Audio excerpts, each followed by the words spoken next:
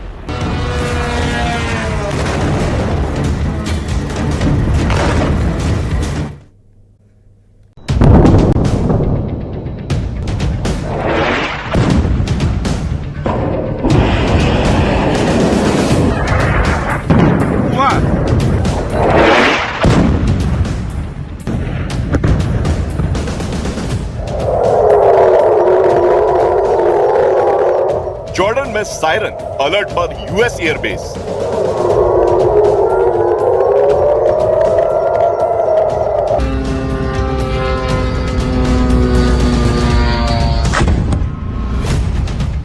Kuwait में अमेरिकी base पर मिसाइल हमला।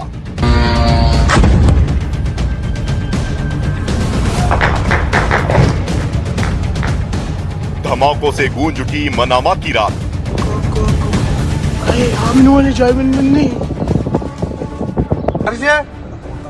इजराइल और ईरान की जंग में मिडिल ईस्ट का नक्शा बदल रहा है। ईरान वर्सेस इजराइल की लड़ाई अब सिर्फ 2 देशों तक सीमित नहीं रही। Jordan, Kuwait, Bahrain, Qatar, Saudi और लेबनान तक युद्ध की आग फैल गई और खाड़ी में बन गया नया वॉर फ्रंट।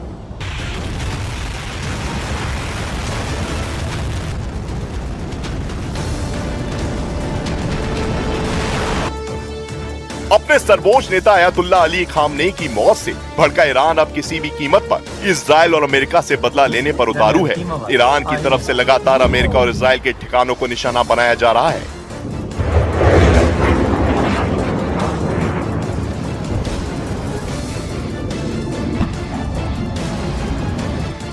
जॉर्डन और कुवैत में अमेरिका के सैन्य ठिकानों पर ईरान ने जोरदार हमले किए, तो वहीं इजराइल के तेल अवीव में केमिकल फैक्ट्री को भी निशाना बनाया।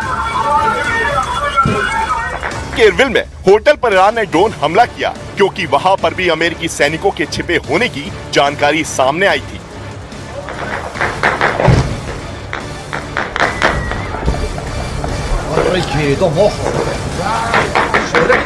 तो वहीं बहरीन में युवाओं और अल खलीफा शासन बलों के बीच झड़प की खबरें भी सामने आई।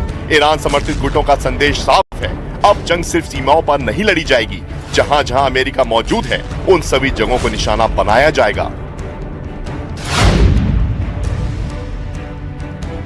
इस बीच कुवैत ने 178 बैलिस्टिक मिसाइल और 384 ड्रोन इंटरसेप्ट करने का दावा किया है। यूएई ने 169 मिसाइलें हवा में ही मार गिराई। बहरीन ने 70 मिसाइल और 76 ड्रोन रोके। कतर ने 98 बैलिस्टिक मिसाइल, 24 ड्रोन और 2 Su-24 लड़ाकू विमान गिराने का दावा किया।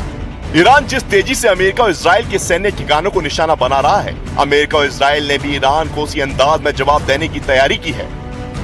यूएस इजराइल के अटैक में तेहरान में भारी तबाही हुई है। ये तेहरान के कम्युनिकेशन सेंटर की तस्वीरें हैं जो मलबे में तब्दील हो चुका है। यूनेस्को धरोहर गोलस्टन पैलेस भी इजरायली हमले में क्षतिग्रस्त हो गया है, जिसको लेकर यूनेस्को ने भी चिंता जताई है। इसके अलावा एविन जेल पर भी हमला हुआ है। Iran for 47 years has been chanting death to America, death to Israel too, but you're the big Satan, we're the small Satan. Death to America. They've murdered and maimed thousands of Americans in Iraq and Afghanistan with their IEDs, these are roadside bombs. They bombed your embassies. They tried to assassinate Donald Trump, the President of the United States, twice. They've murdered their own people. They massacred so many. And they spread a worldwide web of terror. So this is a regime committed to destroying the United States of America. It's the only country on the planet that says so openly and works tirelessly to achieve that goal. उधर Lebanon में Hezbollah ठिकानों पर भी Israel ने भीषण प्रहार किया है। इजराइल का दावा है कि हिजबुल्लाह के पास 25,000 रॉकेट, 1,000 ड्रोन और अदवान फोर्स के 3,000 लड़ाके मौजूद हैं। एक तरफ मिसाइलें, दूसरी तरफ ड्रोन और बीच में पूरी खाड़ी। सवाल पूछे जा रहे हैं कि क्या ये आने वाले दिनों में दुनिया में बड़ी तबाही का संकेत है।